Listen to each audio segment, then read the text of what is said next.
Hey, what's up, everybody? This is Mike here at Rogue Comics, and here is your sneak peek of this week's new comic book day releases for the first week of August 7th. I apologize for last week.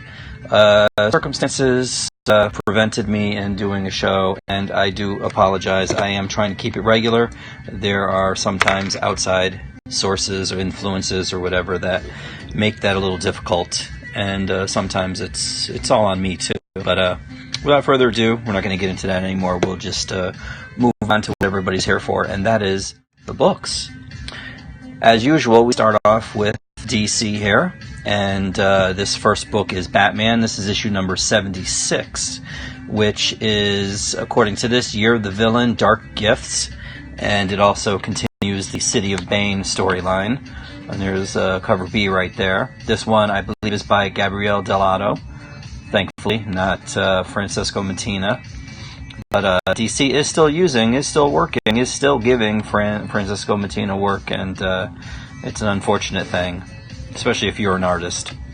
Batman Teenage Mutant Ninja Turtles 3, issue number 4 of 6, is up next. There's cover A, which I believe is by Freddie Williams, the second, I think, and there's cover B by Kevin Easton, I believe, or Peter Laird, one of the two original Turtle guys. Right there. Deceased number 4 is up next, 4 of 6. We are almost. Oh, and it dropped. I don't know why. We're almost near the end of this title here. I apologize. I'm trying to. For some reason, the volume went down, which might be noticeable. Allow me to increase it. There we go. It's just sometimes I see the meter go into the red, and that's not a good thing. I'm still learning this thing, and then there is something else that I just would call, it's OBS, but it's for streaming or whatever. This computer is definitely not fast enough to handle it, but enough technical jargon. We'll get into, here is the cardstock variant right there with the Joker. And last but not least, the Final Destination homage. This is considered the horror variant edition. This cover apparently also is cardstock too, which apparently, according to Dan DiDio, during an interview I saw from last week's Comic-Con, was it last week or the week before? Whenever it was.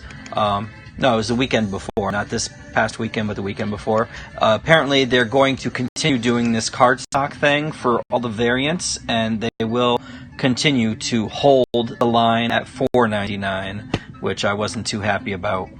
But what do I know? I'm only the schmuck that sells them, right? Here we have Deathstroke, number 46. This also is a Year of the Villains tie-in right there. Dark Gifts. Jericho is back and blinding everybody. Here is a variant cover for Deathstroke 46. This is by Scan, S-K-A-N. Don't know any more by him. Very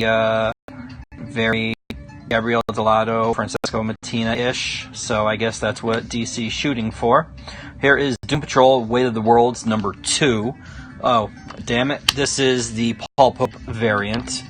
And here is the regular cover right there. Weight of the Worlds. Oops, sorry about that. Number 12 right here is up next, followed by Green Lantern number 10, and I did it again, forgot to. This is cover B, this is the Corey Andrews variant, and here is the regular cover, which I believe is by, I can't even see it, it's too small. Damn it. Oh well, what are you going to do? Here is Harley Quinn number 64. Year of the Villain, Dark Gifts, crossover, tie-in, whatever you want to call it. And here is the gorgeous Frank Cho variant cover for Harley. Justice League number 29 is up next. This also is a Year of the Villain tie-in. And here is the Dodson variant with the Trinity on the cover.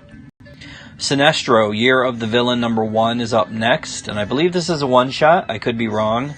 But all you need to know is Sinestro is in it. Right? Superman Up in the Sky, number 2 of 6, featuring Tom King writing Superman. I would like to say that's all you need, but there's something in me that just really selling Walmart's leftovers kind of really bothers me as a comic book store. But I know it's all about supposedly bringing comic book readers into the fold, and you have to get other avenues to allow them to come in. But, you know, I mean, okay, so you're selling a comic book in a store that's not a comic book store, okay? I get that, but why would you not make it available to comic book stores?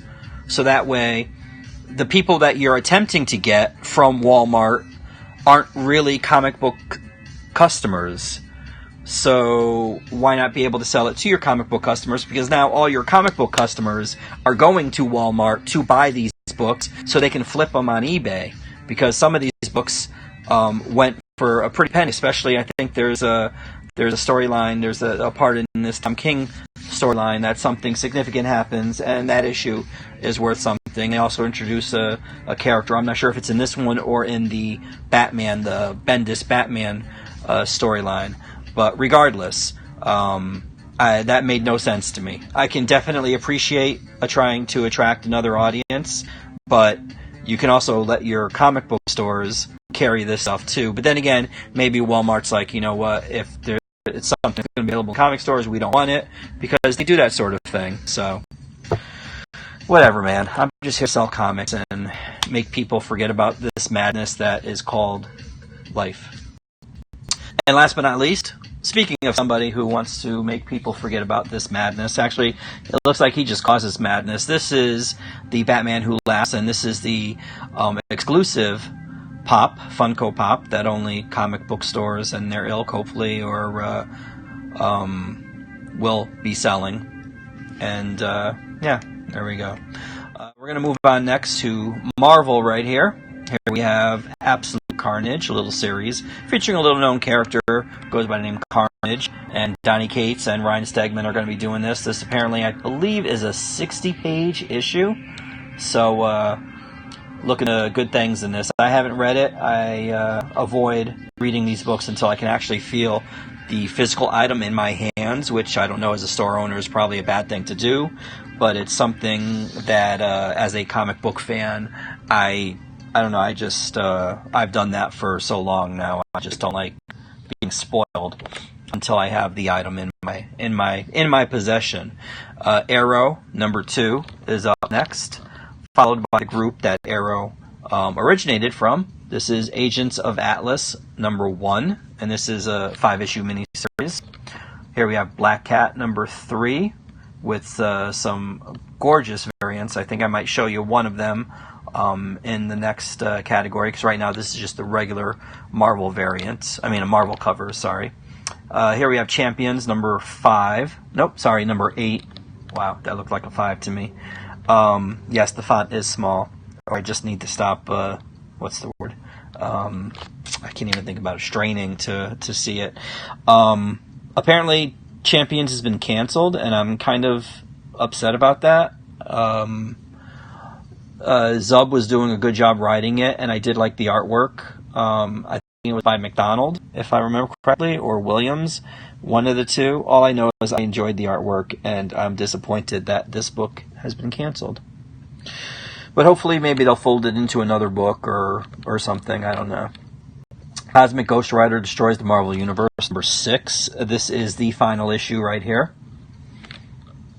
Daredevil #9 with a really cool cover. This is part 4 of No Devils, Only God. Deadman Logan #10. 2 more issues to go for this miniseries, maxi series, I guess is what they used to call it back in the day. Future Foundation #1, the spinning out of the Fantastic Four, and with some really good art. I like I like the art on it. Here we have House of X #2. Those of you that were here 2 weeks ago know that #1 kicked all sorts of ass, and I look forward to #2 doing the same. Immortal Hulk #22 is up next, and I believe this is towards the end. Oh, sorry, I just hit it again. So let's see, there you go. That's Immortal Hulk #22, in case you wanted to see Alex Ross's artwork again. Invisible Woman #2 is right here. This is an Adam Hughes cover, and there's another variant cover you'll see in the next wave of books. That's awesome. And this is number 2 of 5. Major X, number 0.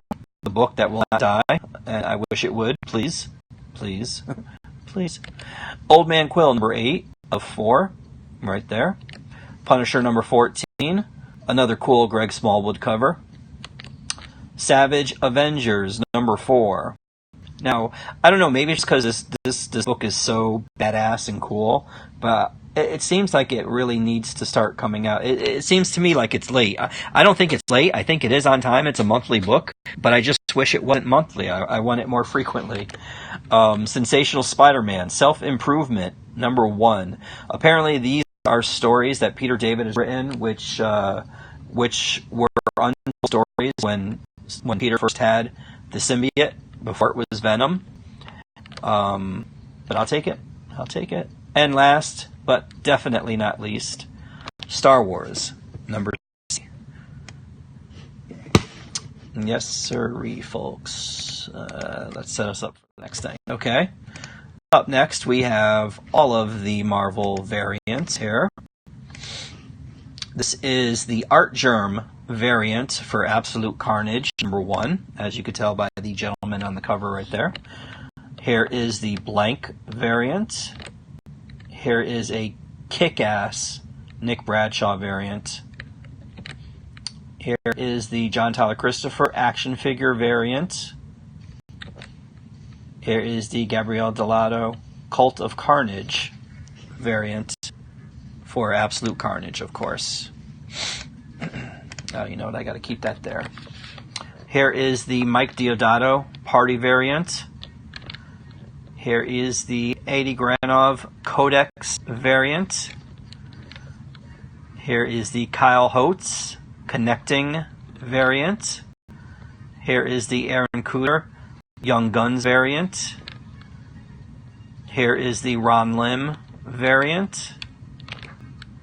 Here is the Ryan Stegman Premier variant.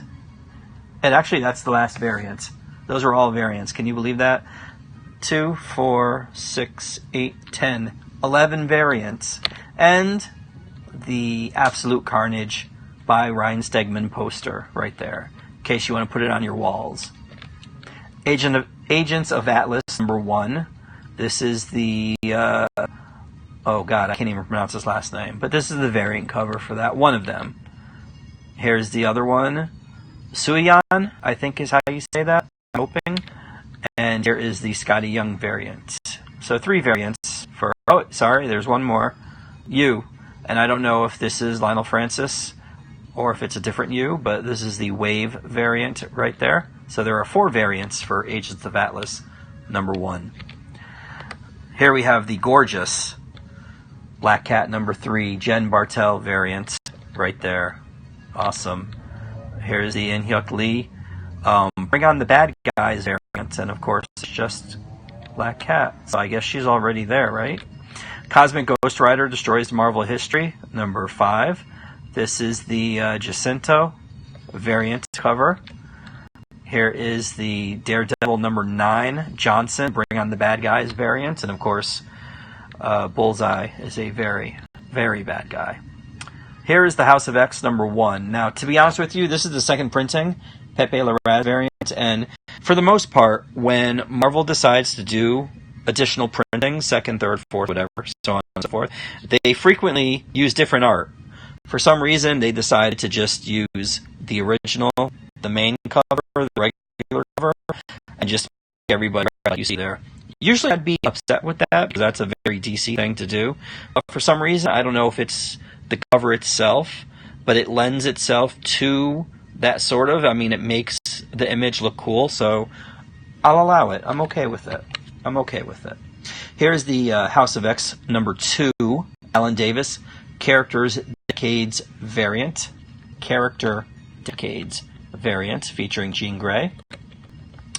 Here is the Huddleston variant, really cool variant featuring Storm and some majestic beasts. Sarah Pichelli, Flower variant for House of X number 2. The Yasmin Putri connecting variant, and of course there is a very important person to note on this cover right there in the lower right hand corner of your screen. Yes, you can see her. And last but not least, we have the Scotty Young, because really, what is an event, or what is a number 2 without a Scotty Young variant? Blasphemous. Here we have Immortal Hulk number 20, second printing, Alex Ross variant cover right there. Basically a sketch variant. And here is the Brown Bring on the Bad Guys variant, featuring, it looks like the Abomination. Now this is the Invisible Woman number 2. This is the Amanda Conner variant. And anybody that knows me knows I love Amanda Conner's artwork. And this is no exception. I really wish she would draw like a Rogue book or something. I mean, she's only done one panel of where Rogue has been featured on a cover that she's done. Actually 2 now that I think about it. There's also a Miss Marvel book that came out a couple issues ago. Up until that point, it was just, I think it was X-Men. It was the one with Jubilee and all the female X-Men on there. But it was the variant, I think, for issue 1 or issue 2. And thankfully she did it as a print, and I have it. I should really put that up. Here is, now, heard me rant and not rave, but rant about Major X number 0, or Major X in general. This is number 0. And I don't know what the inside looks like. I can only imagine the horror that is between the 2 covers. But let me tell you, if there's any art from Ed Piskor in between these covers, then this becomes an automatic recommendation. As much as I hate to say it, because the writing, the quote-unquote writing is probably by Liefeld, but Ed Piskor, anything, I'll check it out. Absolutely. Savage Avengers number 1. Here is the 3rd printing. This is a Jacinto variant, and like I said, I mean, they're doing the whole red thing again, but it does fit, because I mean, there has been a ton of blood in the past 3 issues.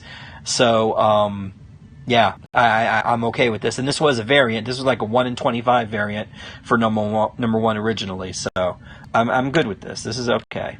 And here is the Savage Avengers number 4, the Zafino Bring on the Bad Guys variant. And last but not least, and I mean ending with Spider-Ham, come on. What better way is there to end? This is the Spider-Man Annual number 1, second printing, Latour variant, right there for you. And there were some Marvel odds and ends, so I decided to throw it up in its own little wave thingy here. So that's what we're going to do next. This is the Marvel Comics 1000. Now, this particular image right here is by Alex Ross, and this is a poster, as well as this. This is by Garson. I don't know what Garson's first name is, and I apologize to them, but it's a collage, and I believe this is probably one of the variants for Marvel 1000. Here is the Marvel Monsters poster by Nick Bradshaw, right there. Awesome. Nick is definitely a student of Art Adams. This here, I don't know why that is behind it, but this is the Mark Psylocke right there. Here is, where are these weird images coming from? This is the Marvel. This is the Funko Pop featuring Goose, the cat, as a Flurkin. And those of you that saw the movie know exactly what that's from. Here is the Deadpool Dressed to Kill. This is an exclusive Funko Pop figure right there. As well as this one here. I don't know why Absolute Carnage is showing up behind it, but whatever. This is Spider-Punk, and that is a Funko. This is an exclusive figure for you right there. Winding everything up because it has been about 19 minutes. This is Archie, The Married Life, 10th Anniversary. This is number 1. This is cover A right there by Dan Parent. Here is... it's not moving. Why is it not moving? Oh boy. Let me see. Oh, okay, that's why. Because apparently for some reason the encoding overloaded. Consider tuning down video settings. All right, sorry about that. Hopefully that wasn't too much of a glitch. But here's the Francavilla variant for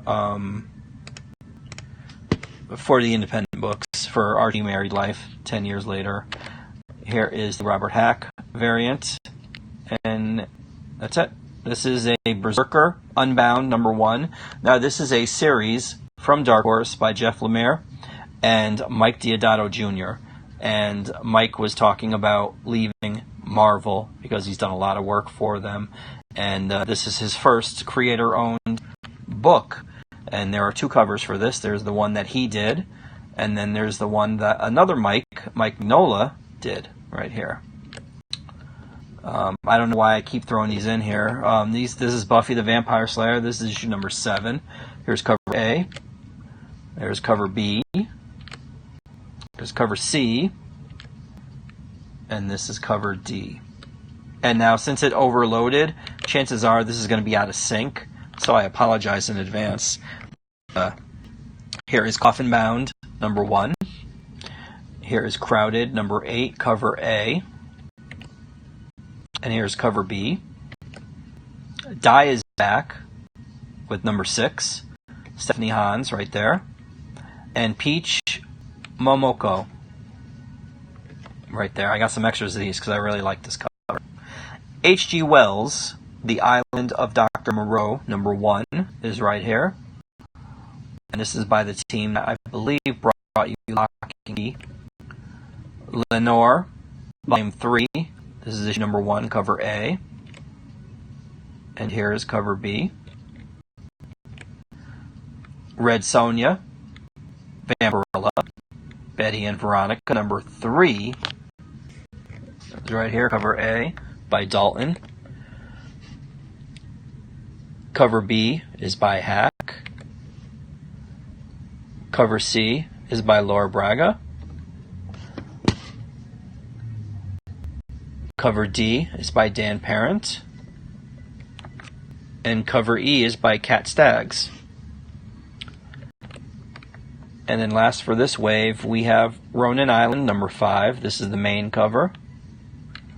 Then we have a pre-order variant. This is by Young. And I forgot, it's not Scotty Young, but I forgot Young's first name. I apologize. And this next one is by Chris Anka. And that's the FOC variant. And since for some reason they weren't showing all of the independent books, I had to split them up. This is the second wave. This is Sea of Stars #2. Here we have Space Bandits #2, cover A. It's cover B. There is cover C by Jose Luis Garcia Lopez. And that was considered a Legends variant, rightfully so. Here is cover D by Scotty Young. Here we have Thumbs. We're at the halfway point. This is issue number 3 of 5. Here is Teenage Mutant Ninja Turtles. This is number 95, and this is the second printing for all you flippers out there. Usagi Yojimbo, #2, cover A, rounds and ends everything, believe it or not. And that is it. Thank you guys very much for watching. I apologize again for last week, and if there is any lag, I apologize for that too. I did restart the computer before doing it, but it uses a lot of resources, so I have to figure out a way to not have it lag again. But I want to bring this in under, or at least at 25 minutes. So if you're watching me on YouTube, thank you very much. Please subscribe and get the notifications to whenever I upload videos. Hit the bell. There's a bell there. Hit it. If you are watching this on Facebook, thanks for hanging out. Share it, like it, please. I would appreciate it. And I am working on something for Instagram. I don't know exactly what, but there is something that I'm going to be able to do. I just got to figure out how to do it. There's some links for you there. You can follow me on all the social medias, and I hope everybody has a good new comic book day.